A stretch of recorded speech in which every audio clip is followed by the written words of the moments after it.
In recent weeks, folks here in the Payload Operations Integration Center have been busy with Robonaut activities. Now, Robonaut is a humanoid designed to perform simple, repetitive, or even dangerous crew tasks. Now, for some, it's a technology demonstration for robotics, while others, he's all too real. I spoke with someone who really knows Robonaut. Tell us about Robonaut. How are things going? Things are going great with Robonaut. Robonaut 2 is an upper body humanoid. It's on the International Space Station. We are just about to send up legs to make it mobile, to go around and do really interesting science, research, and hopefully help out the crew with different tasks and things that it's going to do.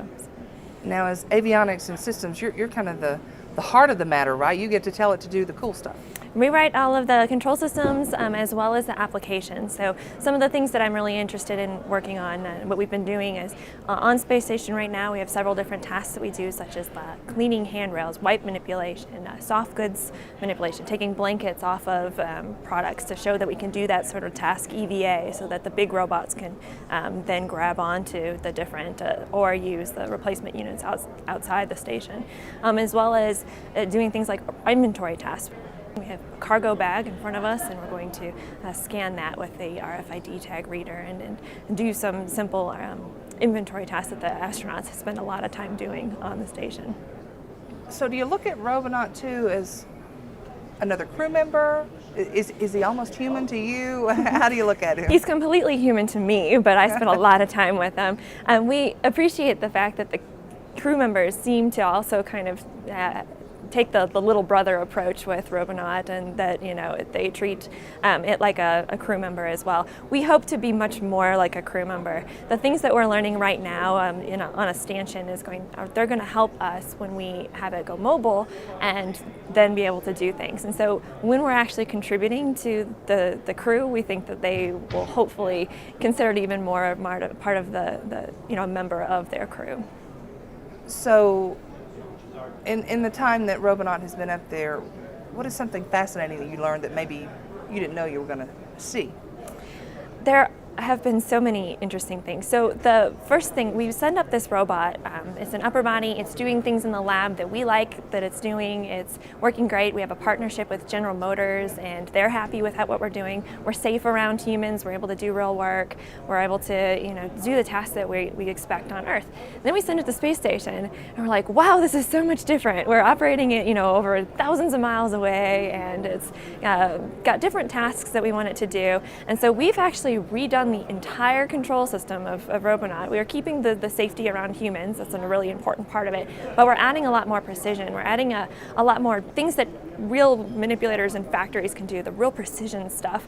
What the nice thing is we're combining that with our torque control safety. And so it's this amazing robot that you can only find one place, out of the world or in the world to really be able to combine those two things. And so I think that's been the neatest thing, is that we've really had to step it up in figuring out how to control this robot so that it can work around crew but do it in an efficient manner. Now, as you say, the legs are going up. So what new tasks can we see with that? What's going to make that different, other than making it look more human? So everything we've done so far is basically research in these technology applications and understanding how we can do this on station. We'll talk a little bit more today about how we're using the vision system to try to identify handrails and to do the different tasks that we want to do when we're moving around. When we send up legs, we hope to be able to do everything better. So one of the tasks we've done so far is we have a VelociCalc. It's a airflow measurement tool, and we've have one air vent really sort of close to us. It's still kind of far away, and so we can turn our body just the right amount to actually reach out and do the measurements, which is something the astronauts hate doing because you have to stay still for a lot of time. Robots love that kind of stuff. So once we're mobile, it'll be easy enough for us to climb around and do that sort of measurement anywhere. There's been a lot of technology offshoots from the project. So our partner General Motors has always been a big supporter of what we've been doing. They have a robot up in Warren, Michigan that they're researching for our incorporation into factories. And in fact, we have spun off something called the Robo Glove, which is robot that you wear. It's based on the hand technology from Robonaut, and it's an exoskeleton for your hands that basically you put it on and it is a grip assist. And so if you're holding sheet metal or something like that, it causes a lot of injuries for factory workers because of that grip strength and carpal tunnel syndrome. So we've already spun off something that basically will allow you grab on, and then the robot takes a hold and you can kind of completely relax your hands and fingers and just push a button whenever you want it to release. So the technology spin-offs that we get from this are amazing, and we have many more in queue, and it's a very exciting field to be a part of. Do you have one for typing for me and my carpal tunnel? Hopefully someday.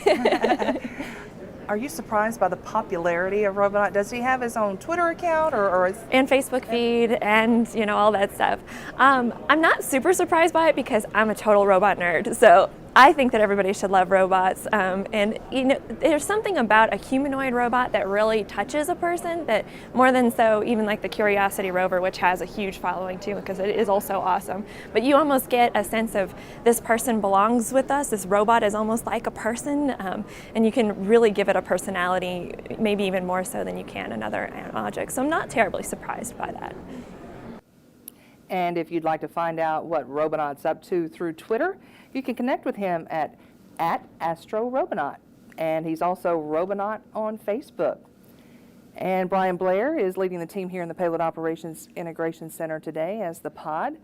Busy at work, and that'll do it for us from here in Huntsville, Alabama. Now back to you at Mission Control in Houston.